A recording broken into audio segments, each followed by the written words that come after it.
wake up and welcome to another episode here for the Thailand Tuesday. And you can hear it from my somber tone already. This time, of course, we have to talk about something sad. There's no other way around. Let's talk about Russia invading Ukraine, right? And how does it relate to Thailand? So I'm glad you asked. And of course, as you know, I'm recording this podcast from Thailand. So I'm obviously going to be careful with what I'm saying.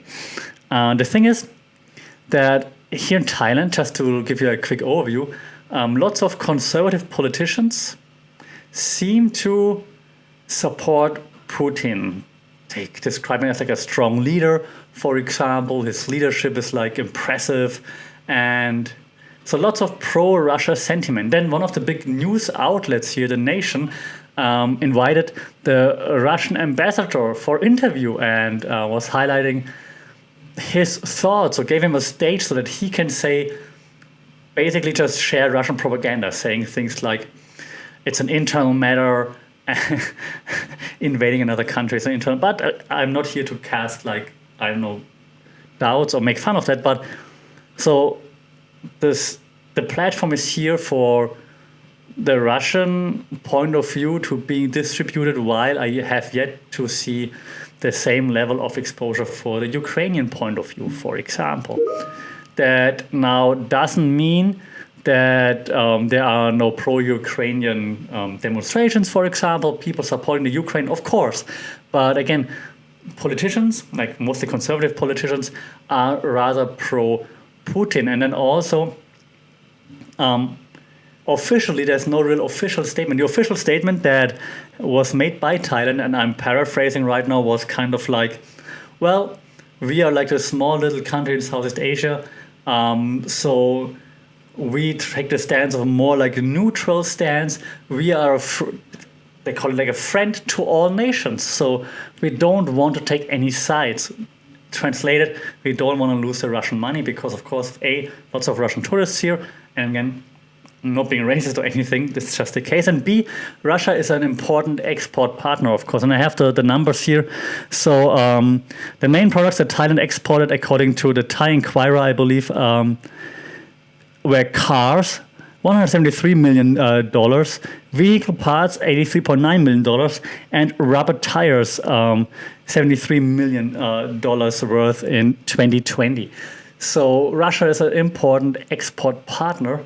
And so we don't want to offend them. We see this a lot, by the way, right now in Asia. Like I think India set up like another payment system kind of thing so that Russia can keep trading with India.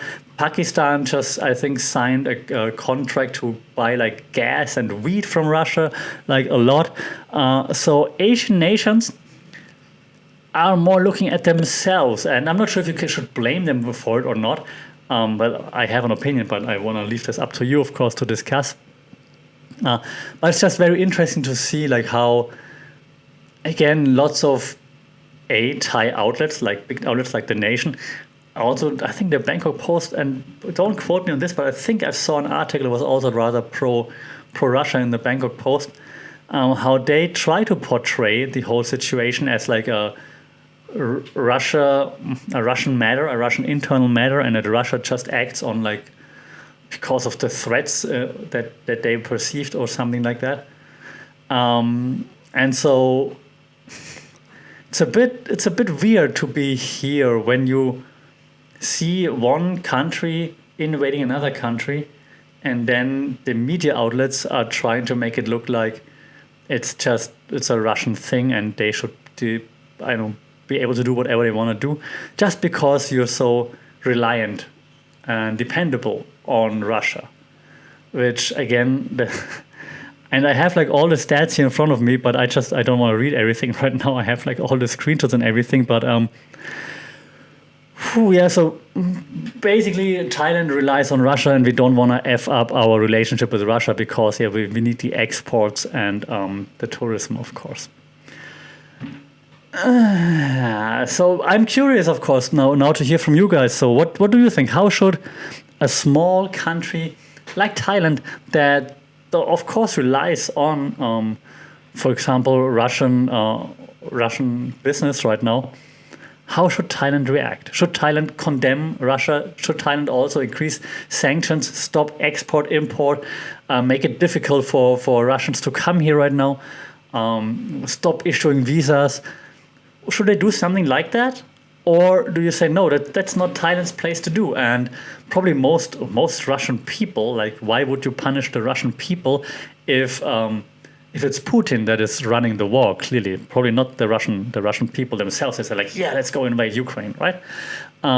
So do you say, no, don't punish them and let them come here and let them keep trading, because it's also important for Thailand to make money, of course, to have tourists coming in and so on? Or do you say, no, Thailand should take a stance. They should show that this is not how it goes. They should show that the world stands together and that the world is not going to just stand back and let Putin do whatever he wants to do. Or again, do you agree with the ministers that say like, well, we're just a small little country. We can't change anything anyway, so we're just going to be the friend to everybody. I read on the Thai Inquirer like a nice metaphor, like an analogy. To be like more precise, they call it, or they compare it to like the bamboo that kind of like moves with the wind, right? So if Russia gives us money, we like pro-Russia. If China gives us money, which is our main export partner, we lean towards China. If the US is gonna say like, hey, we spend more money with Thailand, then we're gonna lean towards there. The problem, however, is that while the bamboo can like bend with the wind and can adjust, even the bamboo, when it adjusts to the wind, when the rain starts to pour, the bamboo is gonna get really wet. And I like that. So no matter how much Thailand's gonna bend over, at some point it's gonna get wet. So now let me know what you think. How much does Thailand have to bend over as the bamboo in the picture? How wet is too wet? Can we prevent us from getting wet here in Thailand? What's the right thing to do? I'm seriously curious, so please do shout out in the comments on social media at funkitpod, email funkitpod@gmail.com. It would be really cool if you can rate this podcast and more people can find it, and then we can have like bigger discussions about topics such as this one. That's it already for this week. I'm really curious to hear your thoughts on that, because I'm not an international relations expert, obviously. So I'm just really curious to hear what you got. So let me know, how should Thailand react to the Russian invasion in the Ukraine? Yeah, thank you very much. As always, appreciate you watching, listening, interacting. I'll gladly share your feedback and your thoughts in this regard and in the next episode. So thank you very much. Take care. Stay safe. That's very important these days. Chok di. Sawadee Krap.